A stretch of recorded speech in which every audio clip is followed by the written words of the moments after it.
The massive flooding that has hit Washington state in recent days has entered its most critical phase after a series of extreme rainfall events triggered by an atmospheric river phenomenon triggered river overflows, infrastructure damage, and mass evacuations across the state.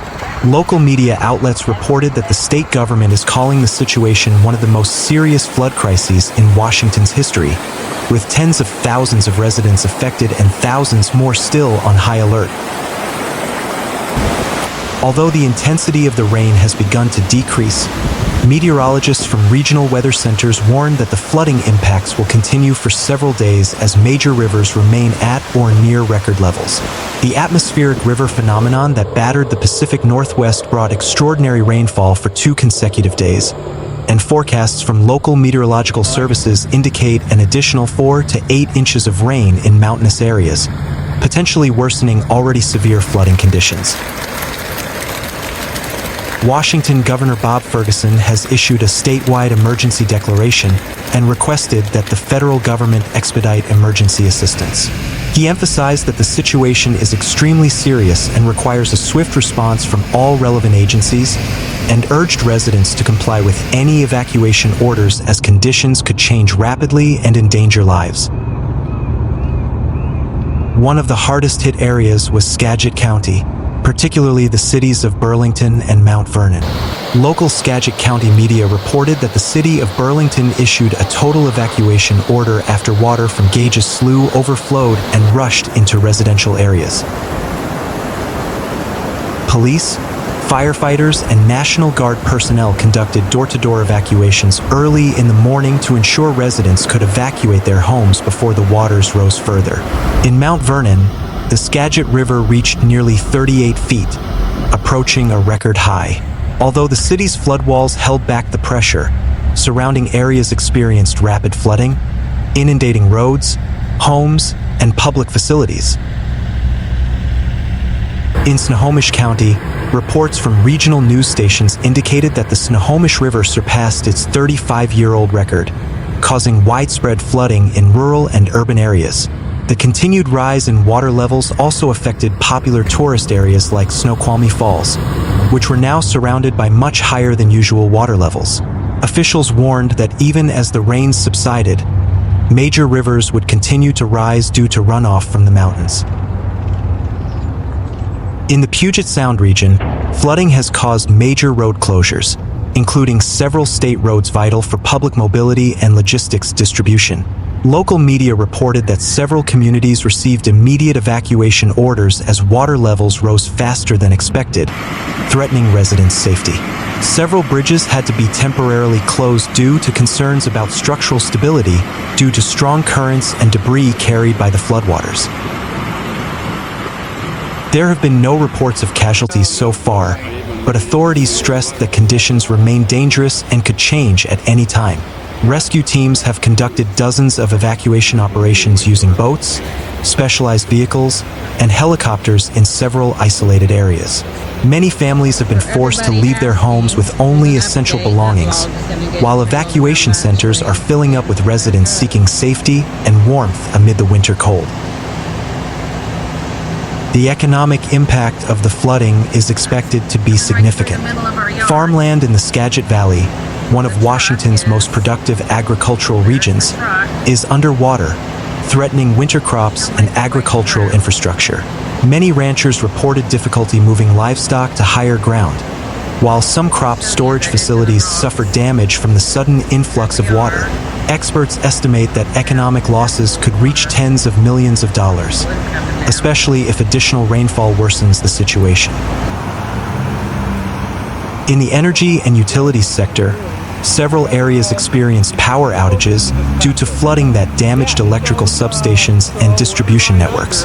Technical teams worked around the clock to restore service, but access to some locations was hampered by flooded roads or small landslides.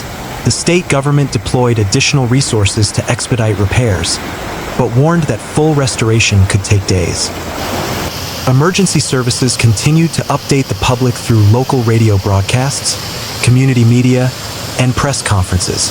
The Regional Weather Center warned that although rainfall had decreased, the risk of flooding remained high because major rivers had not yet reached their peaks. They also warned that saturated soils increase the risk of landslides in hilly areas, especially in western Washington's steep topography. In the midst of this situation, many residents showed solidarity by helping their neighbors, providing food, blankets, and temporary shelter to those affected. Local nonprofits and volunteers opened emergency soup kitchens and relief camps, while schools not affected by the flooding provided classrooms as temporary shelters. The state government commended these community efforts and called them a testament to Washingtonians' resilience in the face of disaster. Governor Ferguson emphasized that the state government would work with the federal government to ensure emergency assistance, including recovery funds, infrastructure repairs, and support for displaced families. He also stated that the next few days will be the most critical period because major rivers like the Skagit, Snohomish, and Nooksack remain at very high levels and could overflow again if additional rainfall occurs. Climate experts from local research institutions note that increasingly intense and frequent atmospheric river events are part of a pattern of extreme weather influenced by global climate change. They warn that the Pacific Northwest must prepare for similar events in the future, including strengthening flood retention infrastructure, improving drainage systems, and increasing emergency response capacity. In the medium term, this flooding will impact economic activity, particularly in the agricultural sector, which is one of the mainstays of the Skagit Valley and other rural areas. Prolonged flooding of farmland can result in soil damage, nutrient loss, and crop failure, impacting farmers' incomes for months to come. We'll have you put on the life jacket before you get it on. Livestock farming also faces significant challenges, as some livestock must be relocated to safer locations, while storage facilities and farm equipment are damaged, requiring significant repairs. Experts estimate that the agricultural sector could take up to a full growing season to recover. Infrastructure-wise, the state government must conduct a thorough evaluation of flood defense systems, levees, and drainage channels, which have proven unable to withstand the extreme volume of water from the atmospheric river phenomenon.